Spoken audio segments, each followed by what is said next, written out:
Finales de mayo, ¿qué están haciendo los estudiantes? Exámenes, repaso, ¿verdad? ¿Qué vamos a hacer aquí? Repasar un poco, ¿qué os parece? ¿Vale? Hacemos estas series, yo sé, no sé de vosotros, yo que pierdo algún domingo de vez en cuando por obligaciones ministeriales, a veces pierdo la pista, ¿no? ¿Os pasa? 7 días son muchos, son largos. A ver de qué nos habla este libro, de qué nos está hablando. Porque sugiero que el tema que trata el libro de los Hebreos tiene que ver con las personas que se sientan en las sillas alrededor vuestro, o que no se sientan ahí. Porque si hiciésemos una filmación de estas, que sabes, como las flores que hacen brotar rápidamente por hacer una serie de filmaciones, ¿no? Si filmásemos estas sillas a lo largo del tiempo, veríamos varias cosas, ¿no? Veríamos que cambiáis de lugar mucho, aunque no tanto como pensáis, La mayoría se sientan más o menos en el mismo sitio cada domingo, pero veríamos otra cosa, que algunas personas desaparecen del todo, ¿sabes?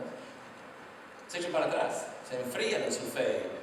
Encuentran que hay muchas otras cosas más interesantes para ellos que adorar a Dios cada domingo, y se van.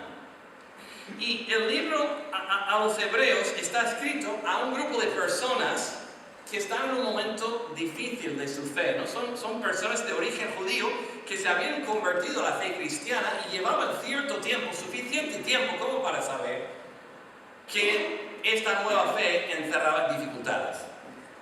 Que no todo era coser y cantar, sino que persecuciones, oposición de parte de familiares, oposición de sus comunidades, y empezaban quizá a reflexionar pensando, ¿será que nos hemos equivocado? ¿Será que realmente vale la pena esta fe? Al fin y al cabo, ¿qué más da? Una religión es más o menos igual que otra, ¿verdad? Si nos trae tantos problemas, ¿realmente vale la pena? ¿Tanta molestia? Quizá has tenido dudas parecidas alguna vez, si las admites. Quizá estás aquí acercándote a todo este hecho de gente que se reúne los domingos desde lejos, desde fuera, y preguntándose, ¿qué hace esta gente cada domingo hablando al aire? Diciendo que están comunicándose con Dios, cantando a este Jesús, orando a Jesús. ¿Qué hacen? ¿Qué hace que valga la pena todo este esfuerzo, ¿no? Y el libro a los Hebreos precisamente es un predicador que habla a la gente diciendo razones por las cuales vale la pena seguir a Jesús. No sé si habéis seguido la pista estas últimas semanas, pero de eso está hablando, ¿no? Si abres la Biblia en Hebreos capítulo 1, empieza allí diciendo la primera razón, y la primera razón que da es la siguiente, que nadie nos explica cómo es Dios mejor que Jesús. Jesús dice que es el resplandor de la gloria de Dios, la fiel imagen de lo que Él es.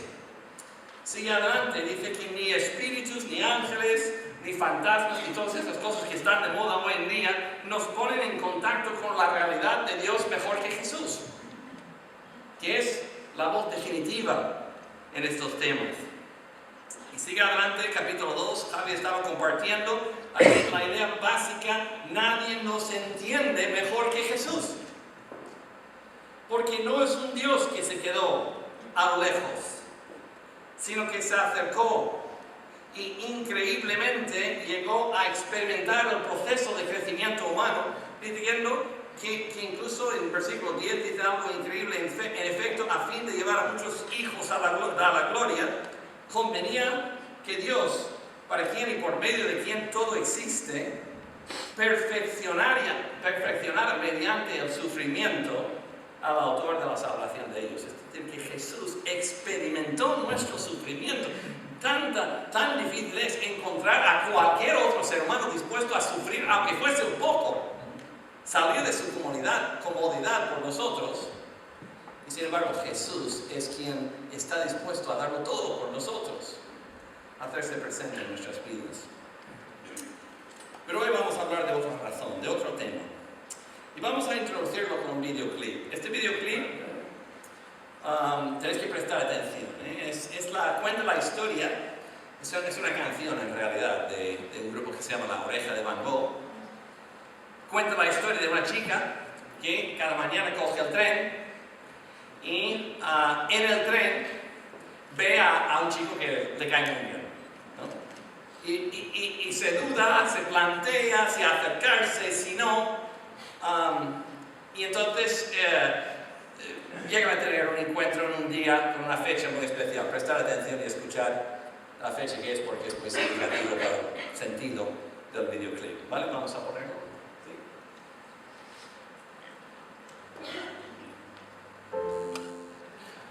Un jueves de cualquier semana, centenares de personas, niños, ancianos, jóvenes, personas de mediana edad, se encuentran con esa realidad que nos acecha desde el nacimiento, la muerte.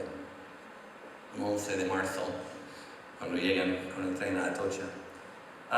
Pero nos recuerda, nos pone delante de la cara de manera que no podemos obviarla, esta realidad de la vida. La muerte existe y somos personas que desde que nacimos estamos en proceso de morirnos. Y haremos cualquier esfuerzo por evitar pensar en eso. El texto de las Escrituras nos habla, sin embargo, de esperanza frente a este tema, y de eso vamos a hablar. Hebreos capítulo 2, los versículos que van del 14 al 18, dice así: así como los hijos de una familia son de la misma carne y sangre, así también Jesús fue de carne y sangre humanas, para derrotar con su muerte al que tenía poder para matar, es decir, al diablo. De esta manera ha dado libertad a todos los que por miedo a la muerte viven como esclavos durante toda la vida. Pues ciertamente no vino para ayudar a los ángeles, sino a los descendientes de Abraham. Y para eso tenía que hacerse igual en todo a sus hermanos, para llegar a ser sumo sacerdote, fiel y compasivo en su servicio a Dios, y para obtener el perdón de los pecados de los hombres por medio del sacrificio. Y como él mismo sufrió y fue puesto a prueba, ahora puede ayudar a los que también son puestos a prueba. Primera idea: por mucho que queramos ignorarlo, todos vivimos bajo la sombra de la muerte. El texto dice que los seres humanos, por miedo a la muerte, viven como esclavos durante toda la vida. Ahora, esto choca con nuestra primera reacción, o nuestro sentimiento de eso, porque no pensamos sobre la muerte mucho, ¿no? Hay un libro muy bueno escrito por un señor que se llama Ernest Becker, que habla de la negación de la muerte. Y él dice que, en esencia, toda la civilización humana, todo lo que se ha hecho a lo largo de la historia, toda la cultura, todos los esfuerzos por avanzar, en esencia, son intentos de evitar pensar en la muerte. Son intentos de crear nuestros proyectos de inmortalidad para aliarnos de alguna forma, formar parte de algo que dura más que nuestra vida física, que se va a acabar. Puede que sea fundar una familia. O si tienes mucho poder y mucha riqueza, puede que sea construir un pirámide. O puede que sea una empresa, un imperio empresarial que construyes. Puede ser un partido político, puede ser una obra de arte, puede ser una causa para ayudar a los demás. Pero sea lo que sea, queremos todos formar parte de algo que va más allá de nosotros, para que de alguna manera podamos escaparnos de esa rueda de la vida, que implica que un día nuestro cuerpo físico se va a morir. Y estos proyectos dan cierto sentido a las vidas de las personas. De tal manera que dice Becker que si se nos quitan encima todos estos proyectos, a las personas normales y corrientes se vuelven locos. Porque el ser humano no puede aguantar tanta realidad y darse cuenta de que todo lo que hace va a acabar. con su cuerpo pudriéndose en la tumba. Un poema de un tal Pablo Guerrero que habla de eso. Dice, para huir de la muerte, nos amaremos todos enteros. Para huir de la muerte, nos amaremos sin horario y sin ley, sencillamente para huir de la muerte. Para huir de la muerte, diré que tus ojos son palomas de Picasso. Y bajo tu piel de leche ávida y firme, viven en hermandad 20 poemas de amor. O sea que nos escaparemos como sea, a través del amor, a través de las experiencias, a través de las sensaciones físicas variopintas, pero la cruda realidad es que tarde o temprano te vas a morir. ¿Te has enfrentado a la realidad de tu propia muerte últimamente? La Biblia dice que la muerte es un enemigo cruel. El resultado de vivir de espaldas a Dios. Porque Dios es quien da la vida. Es quien crea. Y Dios dice, yo os he creado vivir de acuerdo con mis directrices. Y el ser humano ha dicho, nanay, voy a darte la espalda y hacer lo que me da la gana. Y cuando toma esa decisión de vivir como le da la gana, entra la muerte en el mundo, porque la muerte es esa consecuencia de vivir alienado del autor de la vida.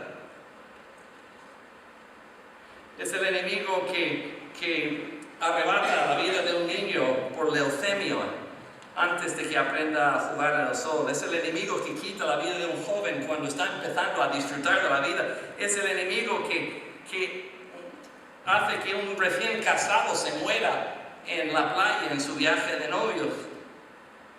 Es el enemigo que quita a los hijos de los padres que no saben cómo rehacer sus vidas después de la pérdida.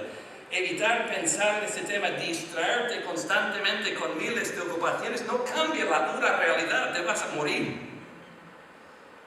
Lo que queda de tu cuerpo se va a pudrir en una tumba o ser quemado en el crematorio según tu decisión, pero no podemos escaparnos del tema. Ahora bien,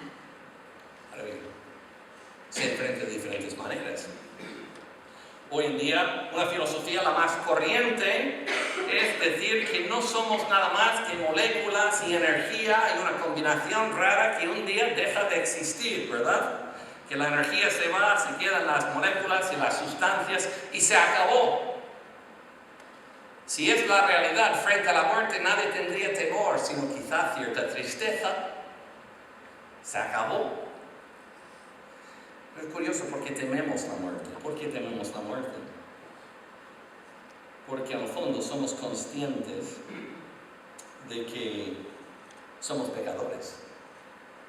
De que no hemos vivido bien la vida que Dios nos ha dado y que más allá puede haber consecuencias que a lo mejor no sabemos, pero sospechamos que no son buenas. El autor clásico de literatura, el mejor de la literatura inglesa, Shakespeare, tiene una obra de teatro que se llama Hamlet. Y Hamlet, probablemente el monólogo más famoso de Hamlet, es uno que empieza ser o no ser. Y ahí el dilema. ¿Qué es mejor para el alma? ¿Sufrir insultos de fortuna, golpes, dardos? ¿O levantarse en armas contra un océano del mal y oponerse a él?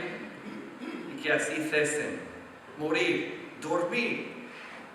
Nada más, decir así que con un sueño damos fin a las llagas del corazón, a todos los males, herencia de la carne, y decir, ven, consumación, yo te deseo, morir, dormir, dormir, soñar acaso. Ahí está el problema. Pues en el sueño de la muerte, ¿qué sueños sobrevendrán cuando despojados de ataduras mortales encontremos la paz? Más adelante dice la conciencia así hacia todos cobardes. Nadie se atreve, está ahí con la daga, ¿no? para matarse. Y nadie se atreve, dice, porque ¿quién sabrá lo que queda después? Entonces estamos dispuestos a aguantar sufrimiento, dificultades y tal, por ese desconocimiento, ese miedo de lo que puede haber más allá de la tumba. Tenemos la muerte física porque estamos atrapados. Tememos la muerte física porque estamos atrapados por el pecado en esta vida. Hay un texto en Efesios que nos lo explica claramente.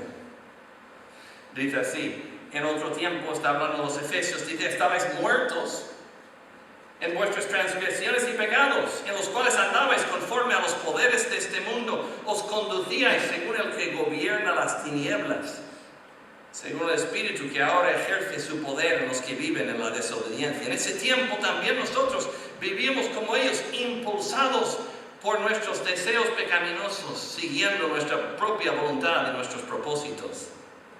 Como los demás, éramos por naturaleza objetos de la ira de Dios. El pecado es la causa de la muerte, porque es rebelión en contra del autor de la vida, y el pecado por eso se convierte en una forma de existir en un mundo hostil. Fijaos en eso, es muy importante. Constantemente estamos buscando en esa vida hostil, con amenazas alrededor, pues la ventaja propia, a atesorar recursos para nosotros, a hacer valer nuestro proyecto de inmortalidad para que creamos un nombre y la gente sepa quiénes somos, para crear algo que perdura más allá de esa pobre vida desgraciada que llegará a su final. Somos unos muertos vivientes por el pecado. Diferentes pensadores de las últimas décadas están hablando del declive en la cultura del valor de la vida humana. Hablan de la cultura de la muerte, que se extiende a todo, desde las guerras, la carrera de armas, los graves daños ecológicos, el aborto, la eutanasia, la manipulación genética, el suicidio, las adicciones, todas esas cosas que van poco a poco convirtiendo al ser humano en objeto que puedo quitarme de encima si me molesta. Sea un feto que llevas en tu interior, sea un anciano familiar, sea tu propia vida física, mi felicidad, mi opción individual más importante que los otros seres humanos. Pero Dios tenía otra idea. Dios tenía otra idea. Y en ese mundo condenado a la muerte, se acercó Jesús haciéndose ser humano, formando parte de nuestra realidad. Y es lo que dice el texto, así como los hijos de una familia son de la misma carne y sangre, así también Jesús fue de carne y sangre humanas, para derrotar con su muerte al que tenía poder para matar, es decir, al diablo. ¿Qué quiere decir eso? Quiere decir que el autor de la vida no tenía por qué morir. Vino para morir en nuestro lugar, sufrir la consecuencia de nuestra rebeldía en contra del autor de la vida, para darnos la oportunidad de nueva vida. Pero Dios, que es rico en misericordia, dice Pablo en Efesios, por su gran amor por nosotros, nos dio vida con Cristo, aun cuando estábamos muertos en pecado. Por gracia sois salvos. Y en unión con Cristo Jesús, Dios nos resucitó y nos hizo sentar con Él en las regiones celestiales para mostrar en los tiempos venideros la incomparable riqueza de su gracia que por su bondad derramó sobre nosotros en Cristo Jesús. Por gracia sois salvos mediante la fe. Y esto no procede de vosotros, sino que es regalo de Dios, no por obras, para que nadie se jacte, porque somos hechura de Dios, creados en Cristo Jesús, para buenas obras, las cuales Dios dispuso de antemano a fin de que las pongamos en práctica. Esta realidad puede transformarnos la vida. Y estamos hablando del Evangelio, pero hermanos, quiero deciros algo. El Evangelio es para los creyentes también. Es para la gente de iglesia también, es para la gente que duda si esto vale la pena, es por la gente que se cansa de su seguimiento a Jesús y dice, bueno, no sé si voy, si no voy, si participo, me voy enfriando y poco a poco pierdes si es que tenías algo. Y es una realidad, el libro de los Hebreos no se escribe por nada. Se Se escribe porque el peligro de pensar que estás dentro y realmente estar fuera y apartarse es real. Pero Jesús nos salva y nos transforma y nos da la capacidad de amar por la fe en vez de pecar por miedo. Nos da la seguridad de que nuestro destino eterno está resuelto. Dice, para eso tenía que hacerse igual en todo a sus hermanos para llegar a ser sumo sacerdote fiel y compasivo en su servicio a Dios y para obtener el perdón de los pecados de los hombres por medio del sacrificio. Dios nos da la capacidad de vivir por confianza y no por miedo. A una aplicación muy personal. Yo no sé si la crisis os afecta a vosotros, sinceramente. A mí sí me afecta, ¿sabes?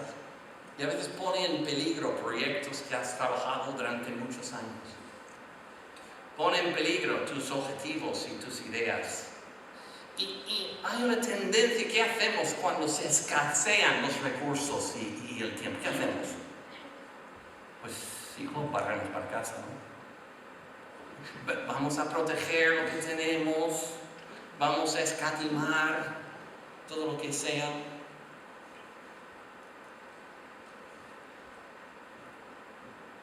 Es una práctica de la muerte, hijos míos. Es una práctica de la muerte, es escatimar, es temer, es decir que no podemos, que no llegamos, que no va a haber, que tenemos que cerrar cosas porque no hay.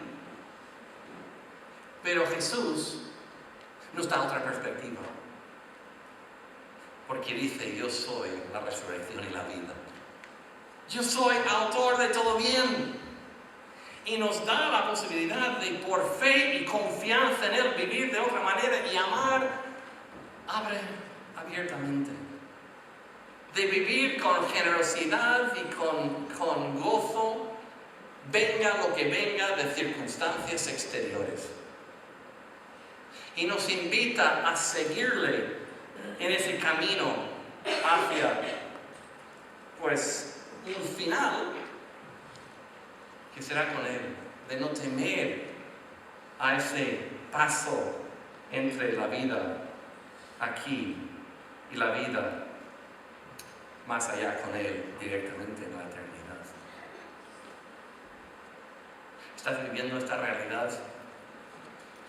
¿O estamos por ahí creando nuestros propios proyectos de inmortalidad? ¿Sabes? Incluso en el ministerio, tu proyecto puede llegar a ser más importante que Dios. ¿Sabes cómo se nota? Cuando empiezas a pelearte con otros porque entran en competencia con tu proyectillo, cuando yo quiero que mi ministerio se lleve como yo digo que se lleve y que nosotros que se apan. La muerte puede entrar fácilmente. Cuando interpretamos que los demás hermanos en Cristo son una amenaza para nosotros en vez de bendición. Les pregunto, ¿estamos viviendo? ¿Estamos viviendo en base al miedo, al egoísmo, a la prepotencia? ¿O en base a la fe, la confianza y la generosidad? El autor de la vida vino para salvarnos del miedo y de la esclavitud del pecado y darnos libertad para vivir de otra manera. Estamos aprovechando esa vida que Dios da.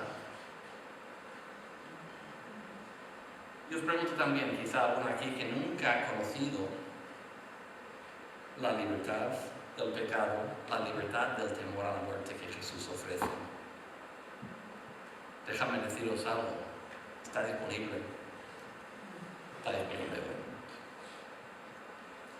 Leo Tolstoy tiene una novela corta que se llama La muerte de Iván Ilich. Iván Ilich era una persona normal y corriente.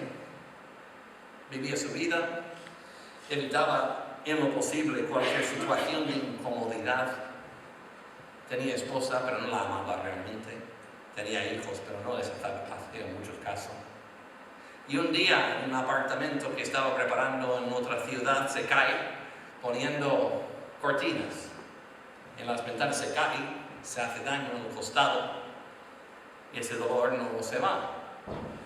Poco a poco se hace evidente que tiene una enfermedad que no se puede curar y poco a poco se va enfrentando a la muerte. Lógicamente, puesto que no tiene relaciones de significancia con los demás, se van apartando y se queda básicamente totalmente solo frente a la muerte y empieza a reflexionar acerca de su vida y quiere desesperadamente aferrarse a la idea de que su vida había tenido sentido. Decía que no había valido la pena porque era un egoísta y que totalmente había vivido para sí. Y al final se dio cuenta de que todavía tenía la posibilidad de remediarlo, porque sabía que existía Jesús, sabía que había una opción. Y llegó a pronunciar una última palabra: perdón. Perdón. Ni podía hacerse entender con su familia, pronunciaba esa sola palabra.